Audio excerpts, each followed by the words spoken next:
네, 오늘은 선 넘는 이야기입니다. 이웃이 되라. 선 넘는 이야기, 이웃이 되라라는 제목으로 설교하겠습니다. 네. 제가 이제 심리학을 전공했단 말이에요. 근데 배운 것 중에 참 되게 흥미로웠던 연구 결과들이 있어요. 근데 어떤 연구 결과가 있냐면 어떤 대상을 사람들이 딱 봐요. 딱 보는데 그 대상이 우리가 생각하면 큰 대상, 크게 인식하는 대상을 더 잘 알아보고 작게 인식하는 대상은 더 잘 못 알아볼 것 같잖아요. 말 그대로 저 같은 사람이 저 멀리 있으면 제 친구들은 어디서 만나면 저부터 찾아요. 눈에 잘 띄니까.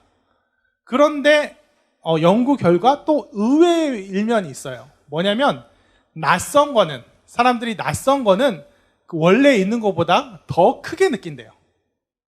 그리고 친숙한 거는 원래 크기보다 더 작게 느껴요. 근데 의외로 우리 생각하는 반대로 친숙한 게 작게 느껴지는데 그걸 더 잘 알아본대요. 그러니까 무슨 말이냐면 그냥 시온이를 예로 들죠. 시온이 어디 있죠? 저기 있죠. 시온이가 딱 있어요. 시온이를 딱 처음 보면 어떻게 느끼냐면 왜 이렇게 커? 하고 위협을 느낀다는 거예요. 근데 익숙해지면 익숙해질수록 어떻게 느끼냐? 점점 더 생각만큼 크진 않네는 아니고 생각만큼 위협적이진 않네. 생각만큼 나를 해칠 것 같지 않네. 이렇게 느껴져서 점점점 원래 크기대로 혹은 다른 낯선 것보단 더 작게 느낀다는 거죠. 실제로 제가 그랬거든요. 실제로 손시온을 딱 처음 보는 순간 뭐가 이렇게 커? 라고 생각했어요. 그래서 이거 위협적인데? 라고 생각했습니다. 근데 생각해보니까 나중에 시온이한테 너 키가 몇이니? 라고 하니까 184라고 하더라고요. 저보다 2cm 정도 작습니다. 그래서 내가 평소에 다른 사람들에게 이렇게 위협의 존재겠구나 라고 생각했어요. 그리고 제가 이 연구 결과를 실감한 건 뭐냐면요, 처음에 보곤 왜 이렇게 커? 역시 요즘 애들 무섭다 라고 생각했는데 지난주였죠. 전도시상 할 때 막 까불까불하면서 시온이가 나왔던 거 기억하세요? 그렇게 나오는데 제 속에서 어떤 생각이 들었냐면 귀여운데? 라는 생각이 들었어요. 바로 다음 순간 내가 미쳤나? 라는 생각이 들긴 했지만은 그래요. 익숙해지니까 어때요? 위협적으로 크게 보이던 게 원래 크기대로 보이고 더 잘 보이고 더 사랑스럽게 보이는 것 같아요. 그게 뭐냐면 일종의 제 마음에서 선을 넘은 거예요. 시온이가 낯설고 그냥 크네 하고 그렇게 어떻게 보면 위협적으로 느껴지는 그 시온이가 이렇게 제 마음에 들어와서 이제 귀엽게 여겨지는 거. 근데 이것처럼 사람들은 어떤 선을 갖고 살아갑니다. 일종의 선을 갖고 살아가요. 무슨 선이냐면 이 선 안의 사람은 내 사람, 내가 사랑하는 사람이고 이 선 밖의 사람은 남이에요. 나한테 큰 의미가 없고 나한테 내 의미가 없는 사람, 내 알바냐? 이런 사람들. 이렇게 나누는 선이 모든 사람에게 있어요. 이거는 나쁜 게 아닙니다. 이건 당연한 일이에요. 이런 선이 있는 건 당연한 일이에요. 사람의 능력과 마음에는 한계가 있기 때문에 내가 하나님도 아니고 모든 사람을 다 사랑한다는 건 불가능해요. 만나는 모든 여자한테 다 사랑해 라고 얘기한 사람은 사실 그 여자 중 누구도 사랑하지 않는 바람둥이겠죠. 마찬가지로 모든 사람을 똑같이 사랑한다. 이거는 그중 한 사람도 특별하게 사랑하지 않는다라는 거랑 똑같은 얘기예요. 그래서 우리 사랑이란 건 기본적으로 사랑은 다 포용할 것 같고 다 넘칠 것 같고 하지만 우리의 힘으로 할 수 있는 사랑은 기본적으로 공평하지 않습니다. 기울어짐이고 집중이고 편애예요. 우리는 이 선 안에 들어와 있는 사람들, 그래 내 가족, 내 친구, 우리 교회, 여기 있는 사람들, 이 사람들에게 대부분의 관심을 쏟고요. 그 선 밖에 있는 사람에게는 정말 생각보다 정말 조금의 관심밖에 쏟지 않아요. 이건 어떻게 할 수 없는 거고 당연한 거예요. 그렇잖아요. 아프리카의 아이들은 오늘도 몇십 명씩 혹은 몇백 명씩 굶어 죽어갑니다. 이건 너무나 슬프고 안타까운 일이에요. 하지만 그럼에도 불구하고 그 아이들을 위해서 내 아이들, 내 삶을 해줄 것을 못 해주면서 그 아이들을 다 도와줄 수는 없는 거예요. 저희 굶어 죽어가고 있으니까 너네는 그냥 최소한의 먹을 것만 먹어라 하고 나머지는 다 거기로 보낼게. 그게 사랑 아니냐? 이렇게 할 수는 없는 거예요. 애 생일이라고 어쩌다가 막 장난감 하나 사주면서 이 돈이면 10명의 아이들이 끼니를 거르지 못할 텐데 이러면 제대로 애를 키울 수 없겠죠. 그런 건 사랑도 아니고 심지어 공평함도 아니에요. 그냥 일종의 편집증, 일종의 강박관념일 뿐이에요.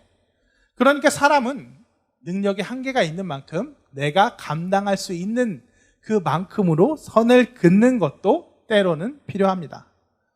그런데 이런 선들이 여기 안에는 내가 감당할 수 있는, 내 사랑으로 감당할 수 있는 사람, 내 사람 밖에는 조금은 관심이 덜한 그런 사람, 이 선들이 지나치게 딱딱해지고 두꺼워지면 문제가 된다는 거예요.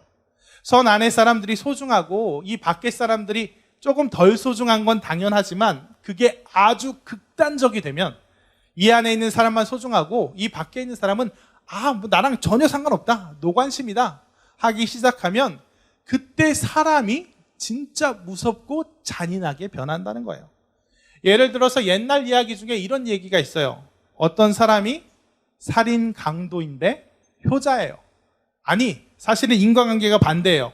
정확히 말하면 효자라서 살인 강도가 됐어요.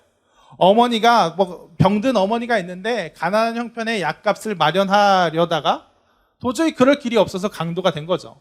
그래서 이 사람은 어떡합니까? 어두컴컴한 산길에 숨어서 한 놈만 걸려라, 한 놈만 지나가라 하는 거죠. 그런데 저기 멀리서 어떤 노인이 이제 오기 시작하는 거예요. 걸어온 소리가 들립니다. 그럼 이 사람은 막 마음이 기뻐지는 거예요. 잘 됐다. 어머니가 기다리실 텐데 빨리 죽이고 갈 수 있겠다. 이 얼마나 모순적이에요. 이 사람에게는 분명 나름 대단한 효심, 어머니를 사랑하는 그 나름 대단한 숭고한 사랑의 마음이 있어요.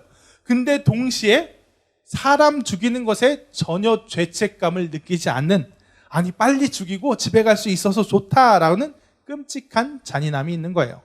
자기 사람, 남의 사람을 나누는 이 선의 경계가 지나치게 두꺼워지고 딱딱해지면 이 사람에게는 끔찍한 잔인함과 사랑이 얼마든지 동시에 있을 수 있다는 거예요. 그리고 이런 딱딱한 선을 가진 사랑의 모습은 절대 제대로 된 사랑의 모습이 아니에요. 방금 말한 옛날 이야기에는 그렇게 지나가던 노인을 죽이고 보니 자기 어머니였더라 이렇게 해서 큰 충격을 받고 어쩌고 하는데요. 그 이야기가 중요한 게 아니라 애초 진정한 사랑은 방향이 다르다는 거예요. 난 이 안에 있는 사람이 너무 소중해. 그래서 이 밖에 있는 사람을 희생시켜서라도 이 안에 사람한테 잘해주겠어. 이게 진정한 사랑이 아니고 오히려 반대로 이 안에 있는 사람에게 사랑의 관계를 맺으니까 좋구나. 사랑이라는 걸 이제 알겠구나 하고 그 사랑의 힘을 얻어서 점점점 밖으로 나가는 거. 그 선을 넘어서 확장될 수 있는 아주 말랑말랑하고 뜨거운 사랑이 바로 진정한 사랑입니다. 우리가 바라봐야 될 예수 그리스도의 사랑이에요. 예수 그리스도께서는 우리가 아직 죄인 되었을 때, 하나님의 선 밖에 있을 때 사랑하셔서 우리를 위해 희생하심으로써 반대로 우리를 선 안으로 끌어들이셨기 때문이에요. 우리가 하나님의 선 안으로 회개하고 들어와서 사랑해 주신 게 아니라 선 밖에 있을 때 사랑함으로써 끄집어 들이셨기 때문이에요. 오늘 본문을 살펴보면서 한번 얘기를 해보죠. 오늘 본문은 한 율법 교사가 예수님께 질문하는 얘기로 시작합니다. 한번 같이 읽겠습니다. 10장 25절 같이 읽겠습니다. 같이 읽습니다. 어떤 율법 교사가 일어나 예수를 시험하여 이르되 선생님, 내가 무엇을 하여야 영생을 얻으리이까? 아멘. 어떤 율법 교사가 예수님한테 질문을 하는데 이건 몰라서 하는 질문이 아니에요. 예수님을 시험하는 거예요. 시험, 테스트가 아니라 넘어뜨리려고, 함정에 빠뜨리려고 질문을 하는 겁니다. 영생을 얻기 위해서는 무엇을 해야 합니까? 그러자 예수님께서 대답하세요. 예수님께서 이렇게 해야 된다, 저렇게 해야 된다, 그럼 말꼬리 잡고 늘어질 걸 아니까 오히려 반문을 하세요. 27절 같이 오히려 반문을 하세요. 내가 율법을 어떻게 읽느냐? 그러니까 27절에 그 사람이 자기가 물어놓고 또 자기가 대답해요. 27절을 같이 읽겠습니다. 대답하여 이르되 내 마음을 다하며 목숨을 다하며 힘을 다하며 뜻을 다하여 주 너의 하나님을 사랑하고 또 내 이웃을 내 자신같이 사랑하라 하였나이다. 아멘.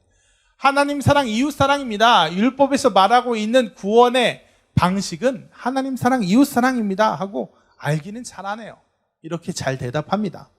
그러자 예수님께서 그 말이 맞다, 그대로 행하라 하니까 이 사람이 끝끝내, 이거 예수님을 놓아주지 않고 끝끝내 물어봐요. 뭐라도 한마디 얻어내서 말꼬투리 잡으려고. 그래서 29절에, 이건 그냥 제가 읽을게요. 그 사람이 자기를 옳게 보이려고 예수께 여짜오되 그러면 내 이웃이 누구입니까? 영생을 얻으려면 하나님 사랑, 이웃 사랑이야. 성경에 써 있잖아. 그러면 예수님, 이거는 진짜 물어봐야겠어요 하고 뭘 물어봐요? 내 이웃이 누굽니까? 이걸 물어봐요. 왜 내 이웃이 누굽니까? 이걸 물어볼까요? 하나님 사랑은 시비 걸 건덕지가 없어요. 왜? 하나님께서 우리를 정말 전력으로 사랑해 주시고 우리의 가치보다 더 뛰어나게 사랑해 주시고 정말 하나님한테는 시비 걸 게 없잖아요. 근데 이웃은 뭐예요? 이웃은 분명 나보다 부족한 사람도 있고 나쁜 사람도 있고 사랑할 만한 값어치가 없어 보이는 사람도 있단 말이에요. 그러니까 여러 가지 시비를 걸 수 있는 거죠. 아니, 저 사람이 맨날 나를 공격하고 나를 힘들게 하는데 그 사람도 사랑해야 됩니까? 계속 내가 잘해주면 잘해줄수록 나를 이용해 먹는데 그 사람도 사랑해줘야 돼요? 그럴 수 없잖아요. 이러면서 율법 교사는 우리 이웃이 누구니까 물으면서 예수님이 어떤 대답을 해도 다 반박할 거리를 갖고 있었을 거예요. 예수님이 그래, 우리 유대인들이 이웃이지. 그러면 아니, 그럼 평소에 헬라파 유대인들, 헬라인들이랑도 같이 지내면서 그 사람들은 이웃 아닙니까? 하고 시비 걸었을 거고. 그렇다고 예수님이 그래, 주변에 있는 이방인들과 헬라인들도 같이 잘 사랑해줘 하면 유대인들한테 저 사람은 유대인의 민족적 정체성이 없는 사람이야 하고 시비를 걸었을 거예요. 누구 어디까지가 내가 사랑해야 될 사람이냐, 이거는 의견이 갈리기 때문에 예수님이 무슨 대답을 해도 공격할 거리가 있어요. 하지만 그 함정에 대해서 예수님은 속지 않으십니다. 예수님께서 어떻게 대답하십니까? 예수님께서는 한 사람의 이야기로 이 말에 대답하세요. 10장 33절부터 35절까지를 같이 읽겠습니다. 10장, 죄송합니다. 10장 34절 이전에 한 사람의 이야기로 대답을 대신하세요. 어떤 사람이 예루살렘에서 여리고로 가는 길로 내려갔다. 이 사람은 누구냐면 유대인이에요. 유대인끼리 하는 얘기니까. 이 사람이 내려갔는데 어떤 일이 일어나죠? 강도를 만납니다. 그래서 거의 죽게 되어 버려요. 그럼 이 사람이 거의 죽게 되는데 그 가운데 누가 지나가요? 맨 먼저 제사장이 지나갑니다. 그럼 제사장, 유대인에게 있어서 제사장은 어떤 사람이에요? 이웃인가요? 아닌가요? 어떤 유대인을 붙들고 물어도 제사장은 너희의 이웃이야? 그러면 당연히 이웃이지라고 생각할 거예요. 왜? 우리 유대인 중에 가장 정통이면 정통이고 가장 지도자면 지도자니까. 제사장은 당연히 우리의 이웃이지라고 생각할 겁니다. 근데 그 제사장이 어때요? 그냥 지나가 버려요. 그 다음 누가 와요? 레위인이 와요. 이 레위인은 제사장만큼은 못하지만 역시 유대인 중에 유대인이고 그 누구나 자기의 이웃이라고 생각할 만한 사람이에요. 근데 그 레위인도 그냥 지나가 버립니다. 여기에 대해서 많은 해석이 있는데 지금은 다루지 않겠어요. 제사장도, 우리의 이웃이라고 생각했던 제사장도 지나가고 레위인도 지나가요. 그런데 어떤 사람이 등장해요? 33절부터 35절 같이 읽겠습니다.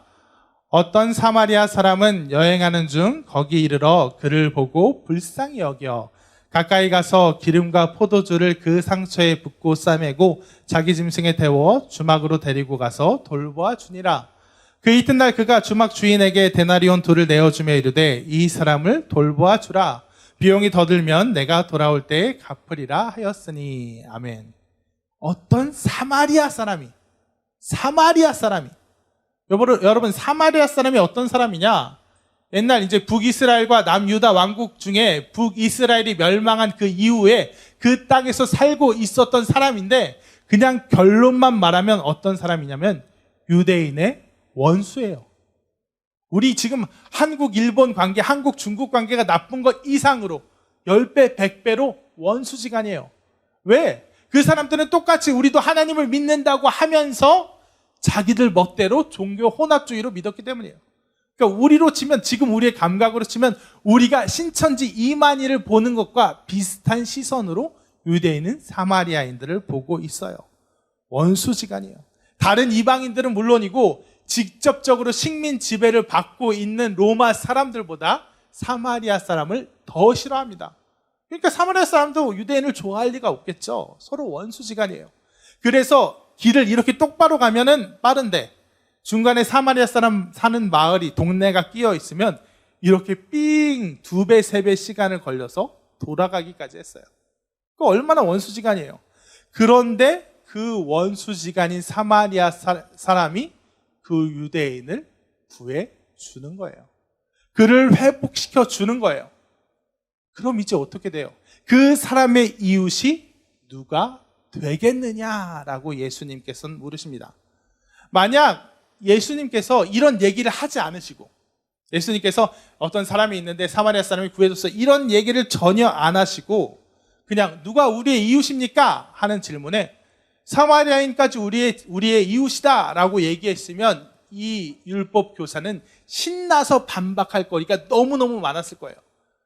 예수님, 그 사람은 정말 우리의 원수입니다. 그 사마리아인들이 우리를 얼마나 괴롭게 했는지, 우리한테 얼마나 나쁜 공격을 했는지, 그 사람들이 얼마나 사악하고 나쁜 사람인지 1시간도 떠들 수 있었을 거예요. 하지만 이 이야기가 있으니까 어때요?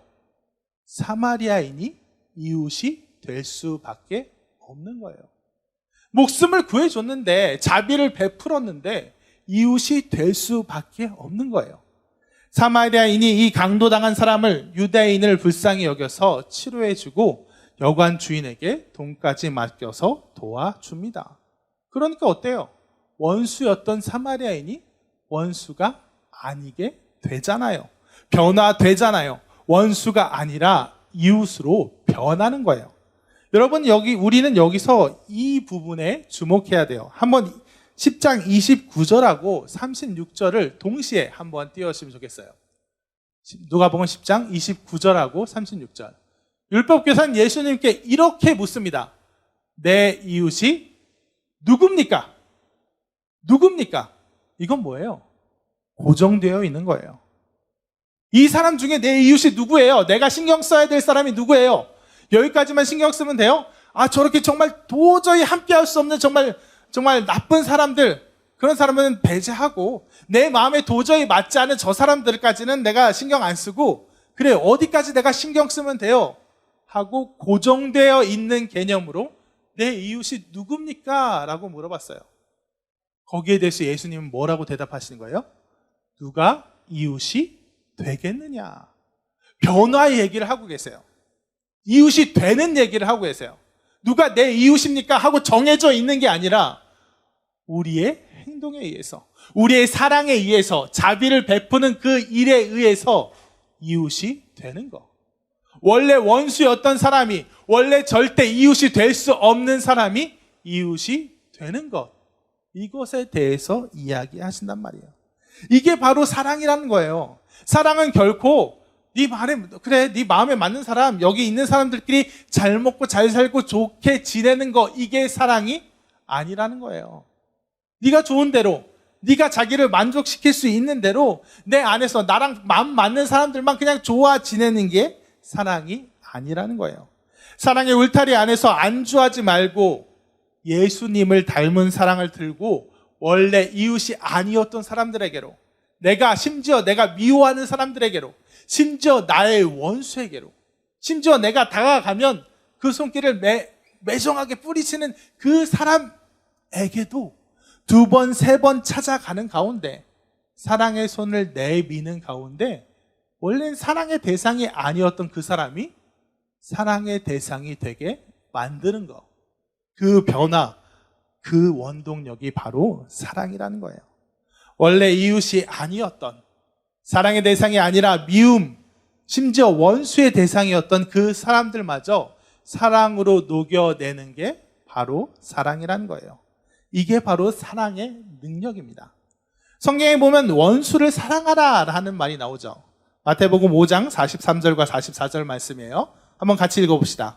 마태복음 5장 43절과 44절 말씀 같이 읽겠습니다.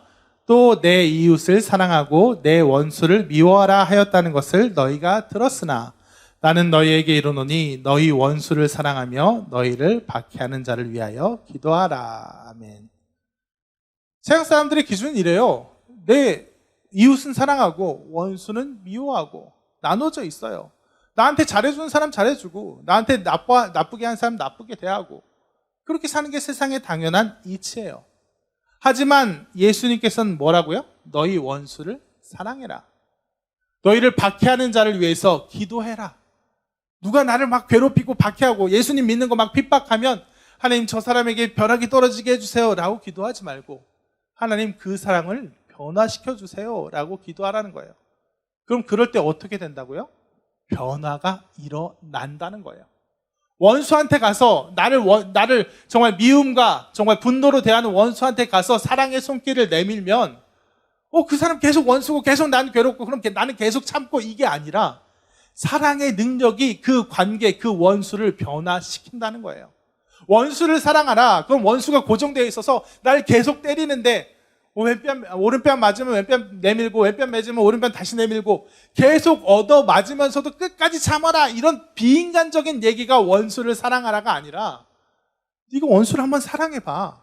예수 그리스도의 사랑을 가지고 원수를 향해 나아가봐. 그럼 어떻게? 원수가 변화된다 하는 얘기예요. 그게 바로 누구예요? 바울이에요. 그를 위해 예수 믿는 자들 위해 믿는 자들을 핍박하고 좀 옥에 가두고 때리고 심지어 죽이기까지 한 그 바울이 예수 그리스도의 사랑으로 인해서 정말 가장 큰 사도가 되잖아요. 그러니까 여러분 우리는 이 변화의 사랑, 관계를 변화시키고 정말 사랑의 대상을 확장시키는 이 하나님의 사랑, 예수 그리스도의 사랑을 마음에 품어야겠습니다. 저는 이 본문을 묵상하고 또 설교할 일이 있을 때마다 생각나는 사건이 있어요. 어떤 사건이냐면 제가 이제 한 6년쯤 전이에요. 6년쯤 전에 다른 교회에서 사역하던 때 일인데 이제 거기 이제 수요 예배 때 일이었을 거예요. 수요 예배 끝나고 거기 이제 담임 목사님께서 정문에 이제 계시거든요. 그럼 나가는 교인들이랑 인사하고 악수하고 하세요. 그래서 또 그날도 예배가 은혜롭게 잘 맞춰졌어요. 별일 없었어요. 그래서 사람들이 다 빠져나가고 있는데 한 분이 계셨단 말이에요. 근데 그분은 사실 제가 마음에 좀 심상치 않다 싶은 분이었어요. 좀 나이 많은 여자분이셨는데 그 외에 좀 여기 정신이나 마음에 문제가 있는 분들은 약간 눈빛부터 다른 게 있잖아요. 그래서 처음 딱 들어왔을 때부터 또 마침 제가 새가족부였는데 안녕하세요 막 얘기하고 등록카드 내밀고 막 이러면 안녕하세요 그러면 안녕 못해요 막 이렇게 튕겨내는 이게 웃긴 타이밍이었군요. 여기를 좀 더 포인트를 줬어야 되는데 아쉽습니다. 아무튼 안녕 못해요 이런 분이었어요. 그래서 좀 심상치 않다고 생각했어요. 근데 그분이 예배 도중에도 계속 이러고 보고 있다가 이렇게 나가면서 담임 목사님은 이제 인사하고 계시니까 악수하려고 그쪽으로 나가더라고요. 근데 나가다 말고 나가면서 어떻게 했냐면 갑자기 담임 목사님 따귀를 후렸었어요. 그리고 나갔어요. 그러니까 그 순간 제가 어땠겠어요? 뭐야 저거 하고 일단은 놀랬고 두 번째로는 엄청나게 화가 났어요.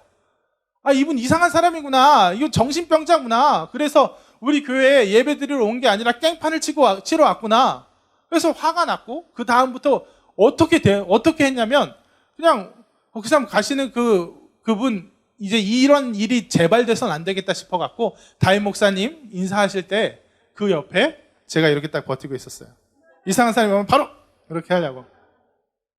근데요 이게 진짜 웃고 넘길 수 없는 이야기인 게 그리고 2달 정도 뒤였어요. 그분이 자살했다는 소리를 들었어요. 뭐냐면 그분이 이제 마음의 상처가 너무 심했던 거예요. 너무 괴로웠던 거예요. 근데 이제 그분이 이제 괴로워하고 있는 분이 그냥 교회 나가는 분이었으니까 너무 괴로워하고 있으니까 주변에서 이제 교회를 나가다가 안 다니고 있었으니까 주변에서 이 교회 나가봐라. 담임 목사님 말씀 좋고 그래서 그러면 좀 네 마음이 풀릴 거다라고 교회 안 다니는 그 사촌 언니가 그냥 얘기만 듣고 소개를 해준 거예요. 나갔는데 그리고 한 몇 주 한두 달 다니셨던 것 같아요. 근데 이 마음이 해결이 안 된 거죠. 말씀을 들어도 예배 가운데 큰 은혜를 못 느꼈던 것 같아요. 그래서 왜 따귀를 때렸을까 생각해 보니까 그 마음에 너무 화가 났던 거예요. 내가 여기 오면 내 문제가 좀 해결될 줄 알았는데, 이 목사님 소개받고 와서 여기서 말씀 듣고 기도하고 하면 내 마음이 풀릴 줄 알았는데 그게 안 되니까, 이 문제가 여전히 나를 너무 괴롭히니까 또 원망이 생겨서 그 목사님의 따귀를 때린 거예요. 그러면서 그 사촌 언니가 했던 말 중에 하나가 정말 두고두고 제 마음에 남아요. 뭐라고 했냐면, 걔는 거기 가면 살 줄 알았어요 라고 했어요. 거기 가면 살 줄 알았어요. 거기 가면 말씀 듣고 회복될 줄 알았어요. 걔도 스스로 그렇게 기대했어요 라고 얘기를 했어요. 그러니까 뭐예요? 그분은 되게 기대감을 갖고 왔는데 아무도 그걸 몰라봤던 거예요. 아무도 그분에게 관심을 못 가졌던 거예요. 제일 부끄러운 사람이 저예요. 새가족부였는데, 그래, 왜 새가족 하다 보면 진짜 어려운 분들도 많이 와요. 그래서 그냥 그런 분들 중에 하나겠구나 하고 그냥 지나갔던 거예요. 그리고 그 따귀를 때리고 난 사건 이후로 그냥 안 보이시니까 속 편하네, 잘 됐네 하고 그냥 지나쳤던 거예요. 그때 많은 생각을 했어요. 돌아가셨다는 생각, 얘기를 듣고. 그때 내가 한 번 더 연락을 했으면 어땠을까? 그때 내가 그 따귀, 진짜 난데없는 이 상황에 대해서 한 번쯤 그분 입장에서 생각해 봤으면 어땠을까? 그게 사실 아직까지도 두고두고 좀 마음에 안타까움으로 남고 저에게 부끄러움으로 남아요. 여러분, 우리에겐 그런 소명이 있어요. 우리에겐 그런 사명이 있습니다. 우리의 사랑이 필요한 사람들이 분명히 있어요. 그 사람들은 우리가 이렇게 보기에는 사랑할 만하지 못하게 보일 수 있어요. 난데없이 따귀를 후려치는 사람을 어떻게 사랑해요? 그 사람을 그냥 저 사람은 내가 사랑을 감당 못할 사람이야, 사랑 못할 사람이야 라고 놔두면 아무것도 일어나지 않아요. 여러분이 그렇게 찬양하고 말씀으로 배운 예수 그리스도의 능력, 성령의 역사 하나도 일어나지 않아요. 언제 일어나냐?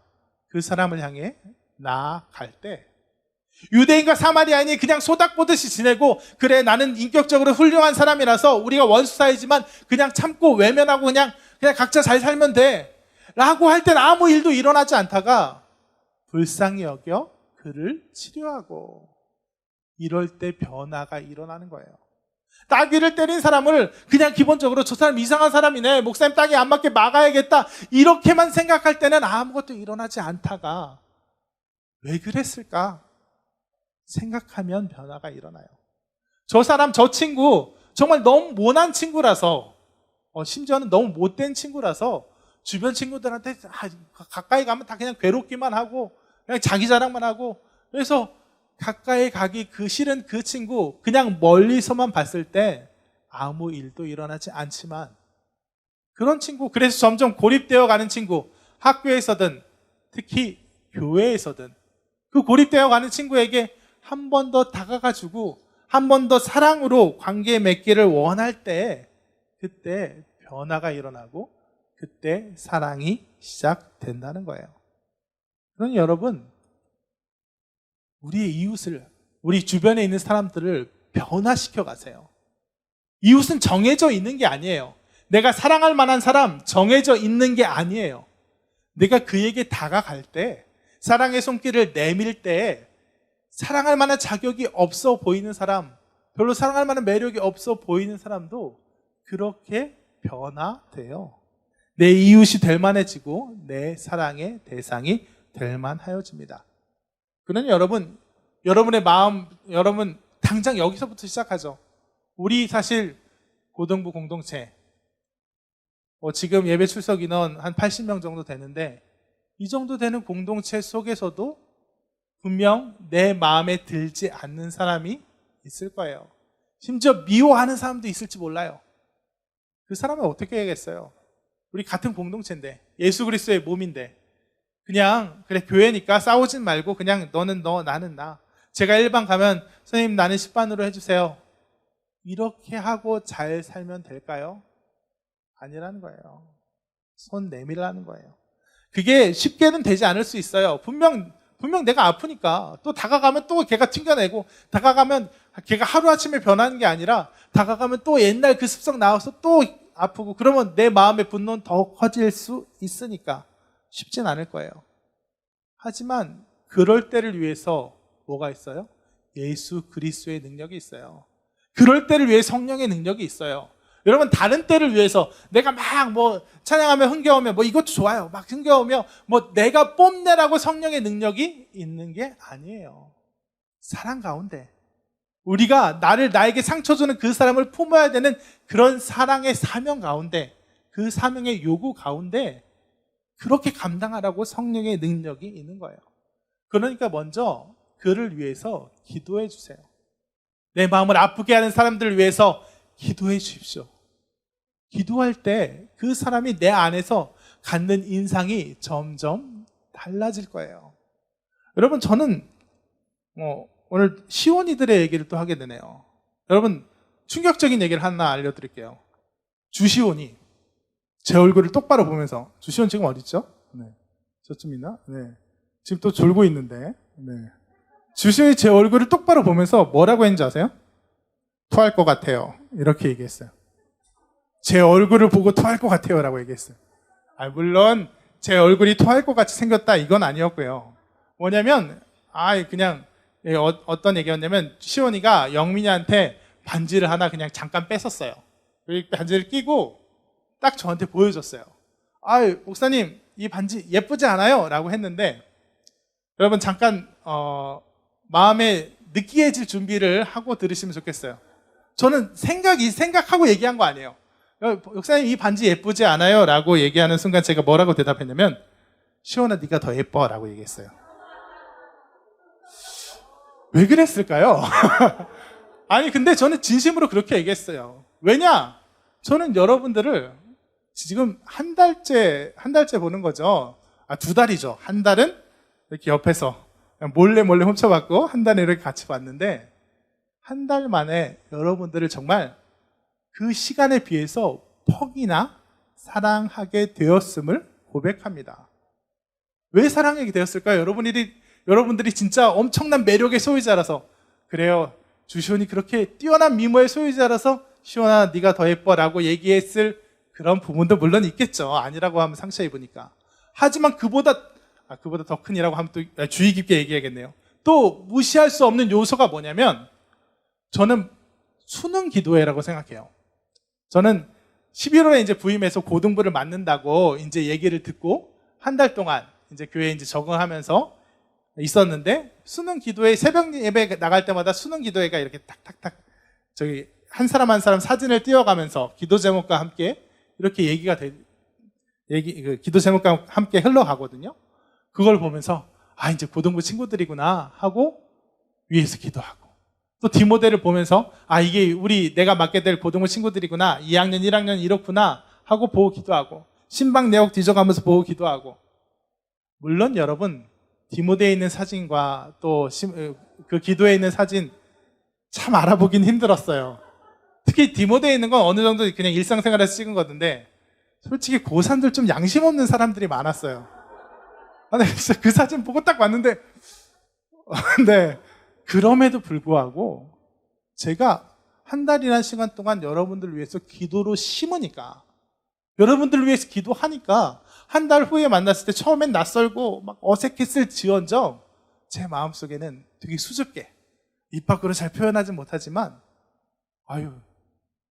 내 자녀라고 하면 너무 거리감 느껴지니까 벌써 내 친구 같고, 벌써 우리 내 양떼들 같고, 벌써 우리가 함께 사랑으로 묶여져야 되는 사이라는 게 벌써 내 마음에 다가왔어요. 그러니까 여러분, 사람을 먼저 내 마음에 품기 위해선, 사랑으로 내 마음에 품기 위해서 그를 위해서 기도하시기 바랍니다. 내 마음에 미움으로 남아있는 상대라도, 비호감으로 남아있는 상대라도, 나랑은 정말 성향이 정말 정반대라서 함께하기 힘든 그 상대라도 일단 기도로 품으시기 바라요. 그리고 성령의 역사가, 예수 그리스도의 사랑이 정말 원래대로라면 절대 마주칠 일 없는, 절대 둘이 회복될 수 없는 그런 관계조차도 회복시키고 사랑으로 묶어주실 것을 기대하는 그런 우리가 되기 원합니다. 그럴 때 우리의 삶 속에서 그 사랑의 능력이 맨날 내가 만날 만한 사람만 만나는 게 아니라 생각지도 못하는 곳, 사랑의 사명이 나를 부르는 그곳까지 인도해서 정말 그 큰 사랑, 인간의 사랑이 아니라 예수님의 사랑으로 사랑을 키워가는 그런 사랑을 경험하게 될 것입니다. 말씀을 정리하겠습니다. 사마리아인, 원래는 원수였습니다. 근데 그 사마리아인이 강도 만난 사람을 도와주자 이웃이 되었습니다. 사랑이란 이런 것입니다. 사랑할 만한 사람과 사랑을 키워가는 거, 그것도 사랑이 아니라고는 못하지만 사랑의 진수, 사랑의 정수는 사랑할 만하냐 아니냐를 따지지 않고 사랑의 이름으로 그를 향해 나아갔을 때 그 사람이 변화되고 그 사람과 나와의 관계가 변화되어서 그 어느 것보다도 귀하고 아름다운 사랑의 관계를 이루어내는 것, 그게 바로 사랑이에요. 사랑은 결코 저절로 이루어지는 것, 사랑할 만한 사람과 마음 잘 맞네 하고 저절로 이루어지는 게 사랑이 아니라 기도하며 하나님의 능력을 바라며 의지해서 나아갈 때 우리가 성취해내는 것이 바로 우리의 사랑입니다. 예수 그리스도의 사랑이에요. 그 사랑, 예수 그리스도의 사랑을 품에 안을 수 있는 우리 친구들 되시길 진심으로 축원합니다.